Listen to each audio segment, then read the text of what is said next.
ನಮಸ್ಕಾರ ಭಕ್ತರೇ. ಇವತ್ತು ವೈಶಾಖ ಮಾಸದ ಮೊದಲನೇ ದಿನ. ಈ ದಿನ ನಾವು ಶ್ರೀಮದ್ ಶಂಕರಾಚಾರ್ಯರು ಬರೆದ ಮಹೇಶ್ವರ ದೇವರ ಮಂತ್ರವನ್ನು ಕೇಳೋಣ.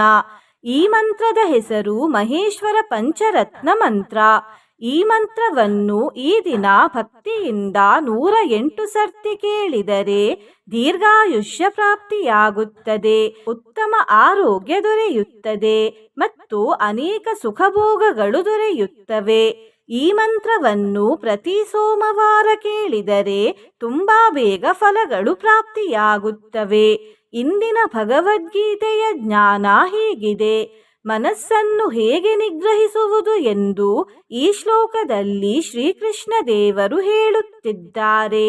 ಶ್ಲೋಕವು ಹೀಗಿದೆ: ಅಸಂಶಯಂ ಮಹಾಬಾಹೋ ಮನೋ ದುರ್ನಿಗ್ರಹಂ ಚಲಂ ಅಭ್ಯಾಸೇನ ತು ಕೌಂತೇಯ ವೈರಾಗ್ಯೇಣ ಚ ಗೃಹ್ಯತೆ. ಈ ಶ್ಲೋಕದ ಅರ್ಥ ಹೀಗಿದೆ: ಶ್ರೀ ಭಗವಂತನು ಅಂದದ್ದು, ಮಹಾಬಾಹುವಾದ ಅರ್ಜುನನೇ, ಮನಸ್ಸು ನಿಗ್ರಹಿಸಲು ಕಠಿಣವಾದದ್ದು, ಚಂಚಲವಾದದ್ದು ನಿಸ್ಸಂದೇಹವು. ಕೌಂತೆಯನೇ, ಆದರೂ ಅದು ಅಭ್ಯಾಸದಿಂದಲೂ ವೈರಾಗ್ಯದಿಂದಲೂ ನಿಗ್ರಹಿಸಲ್ಪಡುತ್ತದೆ ಎಂದು.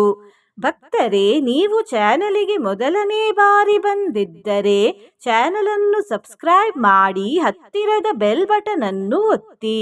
ಮಂತ್ರ ಕೇಳುವಾಗ ಓಂ ನಮಃ ಶಿವಾಯ ಎಂದು ಕಮೆಂಟ್ ಮಾಡಿ. ಕಣ್ಣು ಮುಚ್ಚಿ ಮಂತ್ರವನ್ನು ಪೂರ್ತಿ 108 ಬಾರಿ ಕೇಳಿ.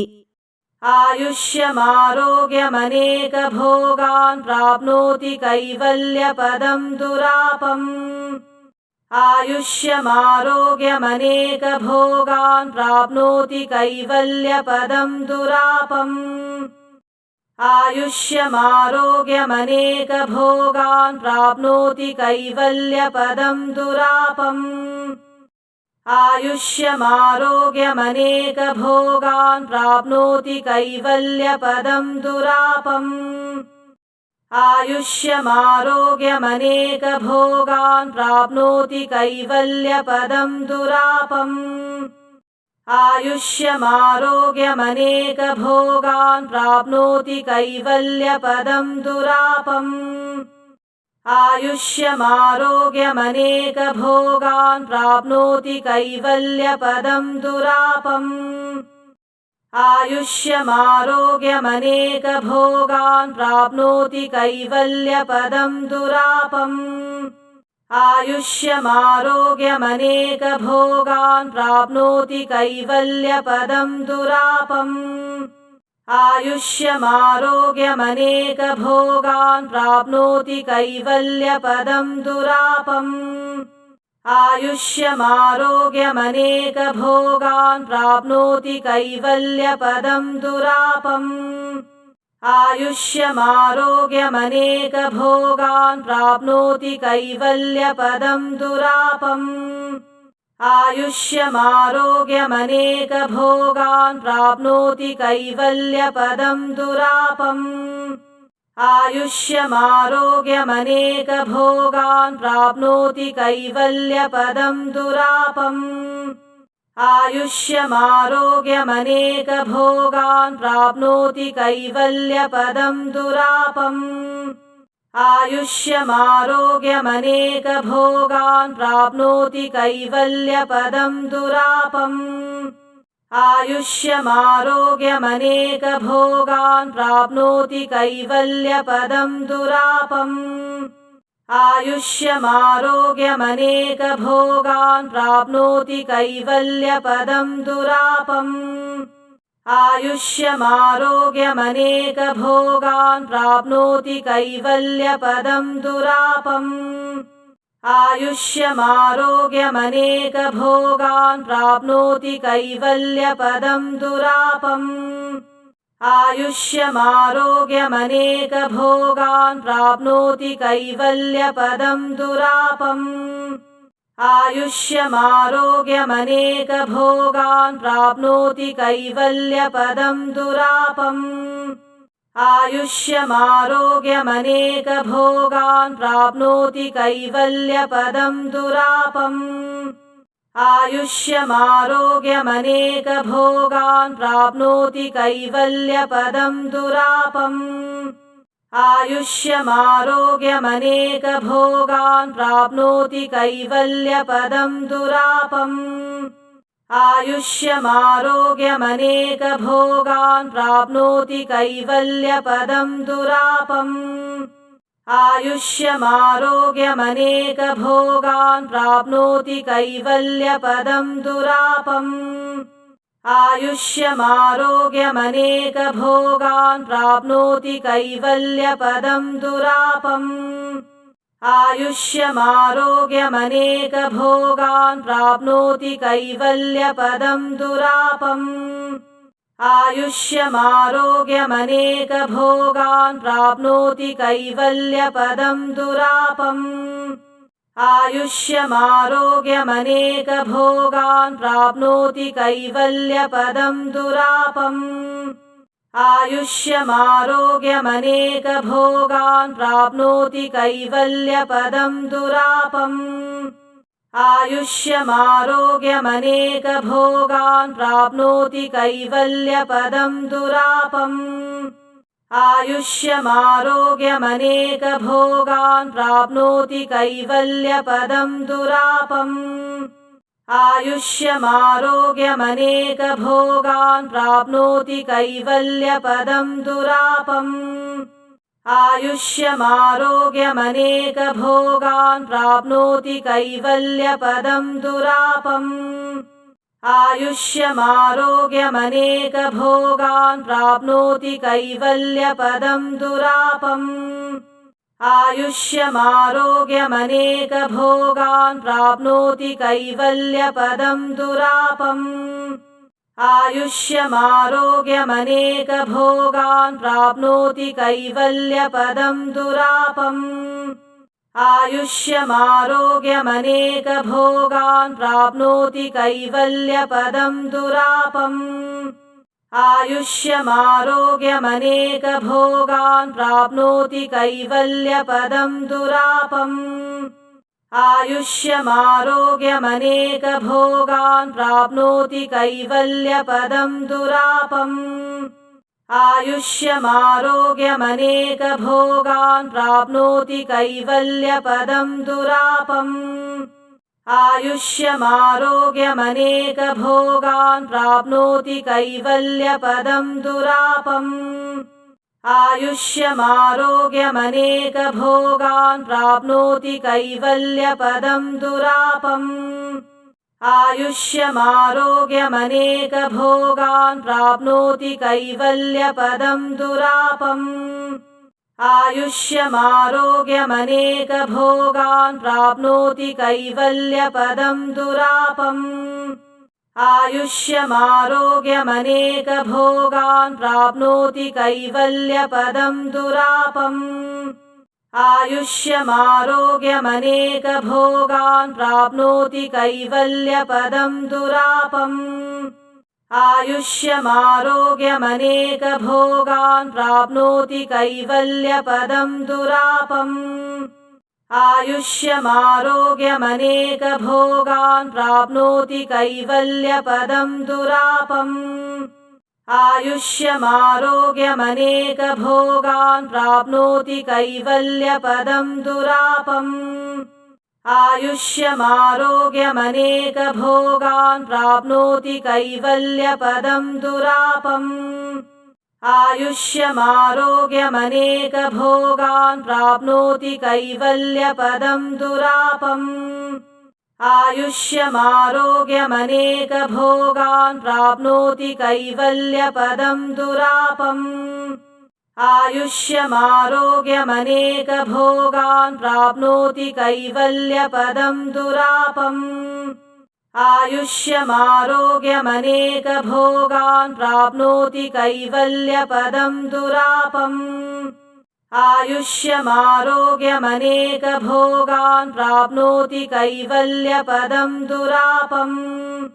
आयुष्यमारोग्यमनेकभोगान् प्राप्नोति कैवल्यपदं दुरापम् आयुष्यमारोग्यमनेकभोगान् प्राप्नोति कैवल्यपदं दुरापम् आयुष्यमारोग्यमनेकभोगान् प्राप्नोति कैवल्यपदं दुरापम् आयुष्यमारोग्यमनेकभोगान् प्राप्नोति कैवल्यपदं दुरापम् आयुष्यमारोग्यमनेकभोगान् प्राप्नोति कैवल्यपदं दुरापम् आयुष्यमारोग्यमनेकभोगान् प्राप्नोति कैवल्यपदं दुरापम् आयुष्यमारोग्यमनेकभोगान् प्राप्नोति कैवल्यपदं दुरापम्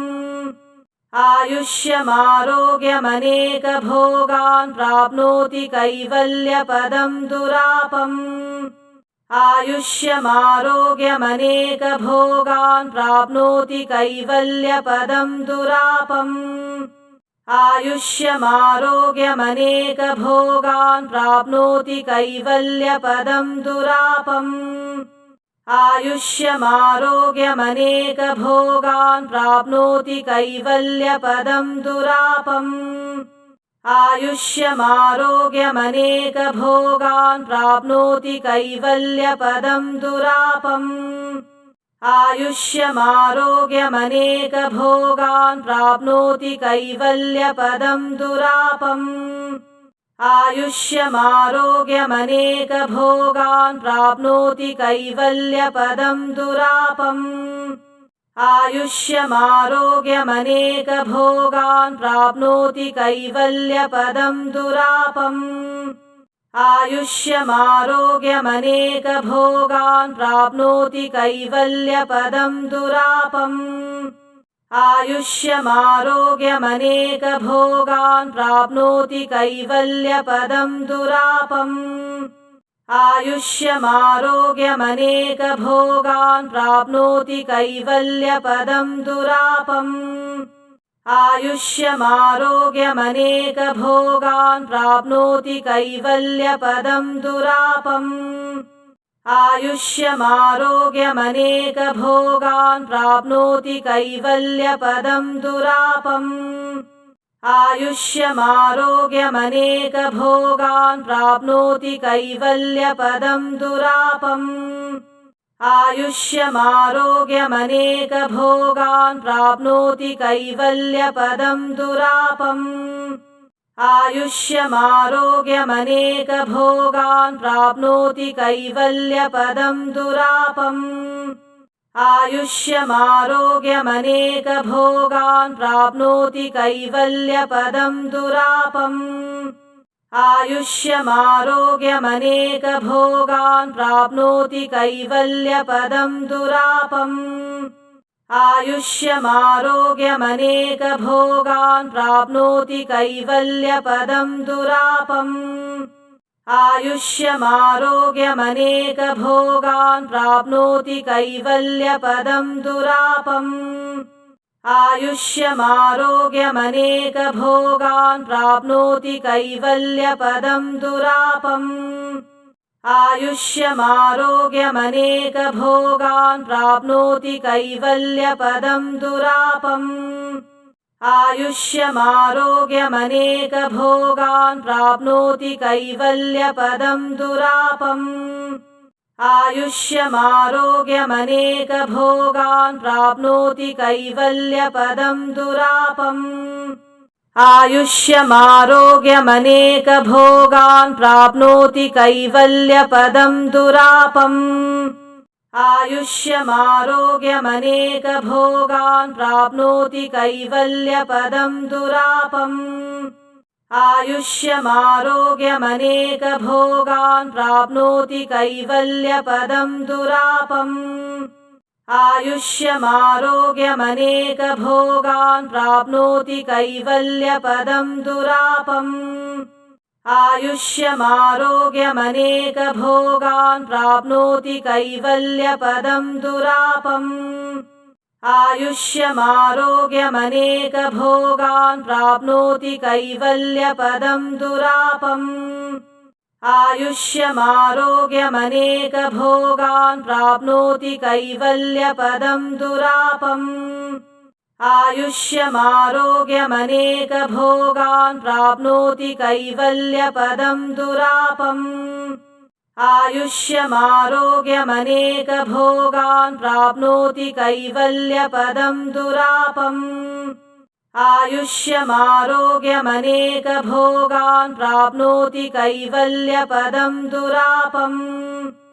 आयुष्यमारोग्यमनेकभोगान् प्राप्नोति कैवल्यपदं दुरापम् आयुष्यमारोग्यमनेकभोगान् प्राप्नोति कैवल्यपदं दुरापम् आयुष्यमारोग्यमनेकभोगान् प्राप्नोति कैवल्यपदं दुरापम् आयुष्यमारोग्यमनेकभोगान् प्राप्नोति कैवल्यपदं दुरापम् आयुष्यमारोग्यमनेकभोगान् प्राप्नोति कैवल्यपदं दुरापम् आयुष्यमारोग्यमनेकभोगान् प्राप्नोति कैवल्यपदं दुरापम् आयुष्यमारोग्यमनेकभोगान् प्राप्नोति कैवल्यपदं दुरापम् आयुष्यमारोग्यमनेकभोगान् प्राप्नोति कैवल्यपदं दुरापम् आयुष्यमारोग्यमनेकभोगान् प्राप्नोति कैवल्यपदं दुरापम् आयुष्यमारोग्यमनेकभोगान् प्राप्नोति कैवल्यपदं दुरापम् आयुष्यमारोग्यमनेकभोगान् प्राप्नोति कैवल्यपदं दुरापम् आयुष्यमारोग्यमनेकभोगान् प्राप्नोति कैवल्यपदं दुरापम्